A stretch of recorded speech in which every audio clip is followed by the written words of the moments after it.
आदाब नाज़रीन, मैं हूं सैयद नियाज़। इस वक्त आपको पुंछ की सियासी हलचल के मुतालिक खबर दिखा रहे हैं। आज पुंछ ब्लॉक से हाजी मोहम्मद सादक ने अपने कागजात नामजदगी दायर करवाए हैं। आपको बता दें कि Haji Mohammad Sadiq Indian National Congress party की पुंछ इकाई में काफ़ी अरसे से काम कर रहे थे और मरहूम चौधरी बशीर अहमद नाज के साथ उनका काफ़ी गहरा ताल्लुक था। पार्टी के काफ़ी पुराने जो वर्करान थे उन्होंने कांग्रेस पार्टी से अलहदगी इख्तियार करते हुए आज़ाद उम्मीदवार के तौर पर आज पुंछ में अपना उम्मीदवार उतारा है हाजी मोहम्मद सादक, जिन्होंने आज पुंछ से अपने कागजात नामजदगी दायर करवा दिए हैं। अब आने वाले वक्त में देखना होगा कि कौन सी पार्टी में क्या सियासी हलचल होती है। डीडीसी इलेक्शन को लेकर तमाम ताज़ा तरीन जानकारियाँ और लेटेस्ट अपडेट देखने के लिए आप हमारे साथ जुड़े रहिए।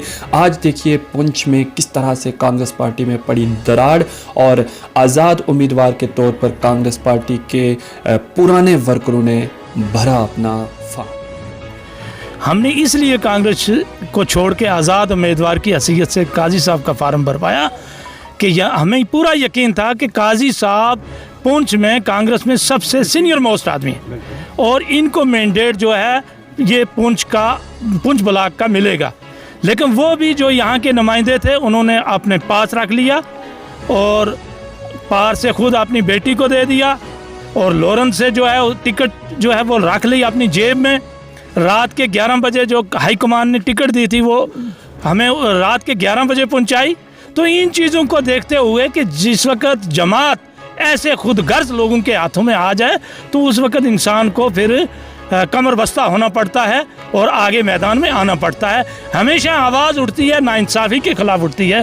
वो कभी भी जब आप आराम से चैन से अच्छी तरीके से होगे तो कभी भी आप आगे किसी के ख़िलाफ़ नहीं होगे। आवाज़ हमेशा उठती है तो वो नाइंसाफ़ी के ख़िलाफ़ उठती है।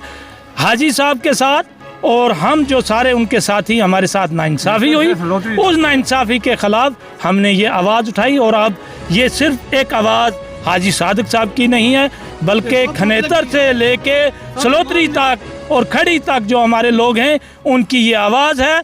और इंशाअल्लाह ताला अल्लाह की मदद से हम ज़रूर इसमें कामयाब होंगे क्योंकि ये हक़ की आवाज़ है, सदाकत की आवाज़ है। तो इस सदाकत की आवाज़ को लेके हम आगे बढ़ेंगे।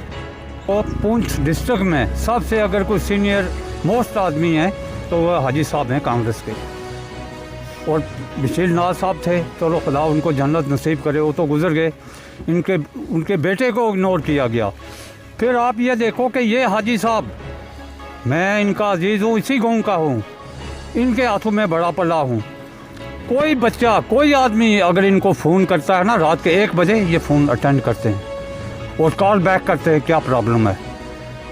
और इस जैसे आदमी हाजी साहब जैसे आदमी को इन्होंने इग्नोर किया तो हम सब ने मिलकर फैसला किया। हमने कहा जी आप हमें क्यों इग्नोर हो रहे हैं। हम ये सरोत्री से लेकर कितने लोग हैं दराज के जो सर्जन हैं, डॉक्टर हैं, बीडीओ हैं, हेडमास्टर हैं, पढ़े लिखे जो लोगों को पढ़ाया है, एग्रीकल्चर में हैं, बेंच के कितने आदमी पढ़े लिखे हैं, खनेतर के IAS अफसर हैं, KS अफसर हैं, कुर्मिया के KS अफसर हैं। उन्होंने हमें समझाई कुछ नहीं है कि हम बाहरों हैं अपनी सर यहाँ से कौन आदमी हमारा जाएगा सर में गनी साहब के घर मिलने के लिए, ये हमें प्रॉब्लम है। सर मैं इसमें क्या वजह बयान करूं,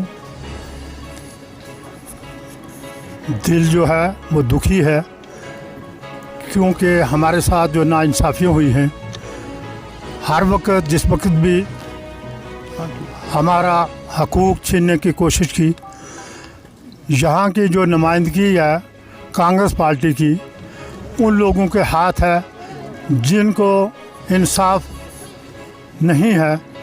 तो उस मजबूरी को लेकर इन लोगों से मैं आज तक 40-50 साल से चल रहा हूँ। ये लोग मेरे साथ हैं।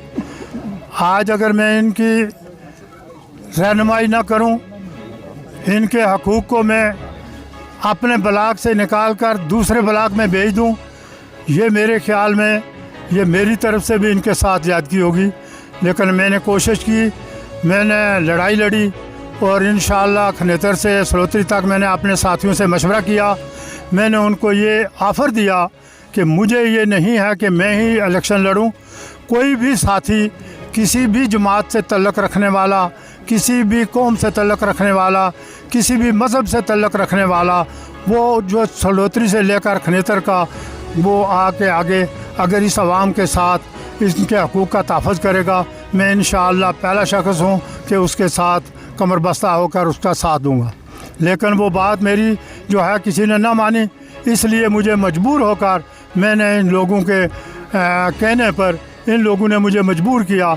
और आज मैं भी ये नहीं चाहता हूँ कि आज इस वक्त मेरी उम्र 73 साल हो गई और आज मैं इनको खैर बात कह के घर बैठ जाऊँ, ये मेरा ईमान नहीं है।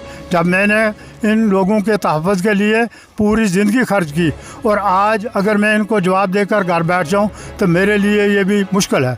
लेकिन मैंने ये अपने ज़मीर से फ़ैसला किया, साथियों की राय से, सलोत्री से लेकर खनेतर तक मैंने साथियों से राय लेकर ये फ़ैसला किया है कि हम अपने हकूक़ के लिए लड़ेंगे।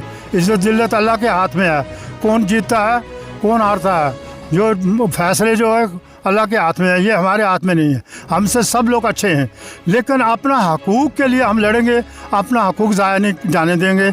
इंशाअल्लाह मैं इन सब को लेकर आगे बढ़ूँगा। तो मैं कोशिश करूँगा, ये अल्लाह की मर्ज़ी है, अल्लाह के हाथ में है कि अल्लाह क्या फैसला। पुंछ ब्लॉक जो है यहाँ पे डीडीसी के फॉर्म्स पुंछ ब्लॉक के यहाँ पे लग रहे हैं। मैं यहाँ पे असिस्टेंट रिटर्निंग ऑफिसर हूँ। अभी तक यहाँ पे ऑलमोस्ट 4 फॉर्म्स लग चुके हैं और बाकी फॉर्म्स रोज़ लोग कैंडिडेट्स आ रहे हैं और वो लेके जा रहे हैं अपने अपने फॉर्म्स। क्या पैगाम है लोगों को? कोरोना भी चल रहा है और इलेक्शन भी है। हमने यहाँ भी लोगों से कहा कि आप प्लीज़ प्रॉपर SOPs मेंटेन कीजिए। ठीक है, आप इनके सपोर्टर्स हैं या इनके साथ में हैं, नो इशू, बट जो प्रॉपर गाइडलाइंस गवर्नमेंट की तरफ से हैं वो SOPs को प्लीज़ फॉलो करें। इनको मैंने कहा भी, और हम इस मीडियम के थ्रू भी मैं ये कहूँगा कि आप इन चीज़ों को मेंटेन कीजिए प्रॉपर SOP। 23 को इसका लास्ट डे ऑफ नॉमिनेशन है। 24 को जो है लास्ट डे ऑफ विड्रॉल है। 26 को लास्ट डे ऑफ विड्रॉल है। 24 को हमारी स्क्रूटनी होगी and where the poll is necessary 10 तारीख को वोटिंग होगी यहाँ पे इस सेंटर में। अपना 5th फेज़ का जो पुंछ का सेंटर है 10 तारीख को इसकी वो होगी। तो मैं इस मीडियम के थ्रू ये सबको कहूँगा कि आप प्लीज़, गवर्नमेंट का इतना अच्छा इनिशिएटिव है, एडमिनिस्ट्रेशन इतना अच्छा कर रही है, तो इन लोगों को कोऑपरेट करना चाहिए। ये चीज़ों से ही डेमोक्रेसी स्ट्रेंथन होगी।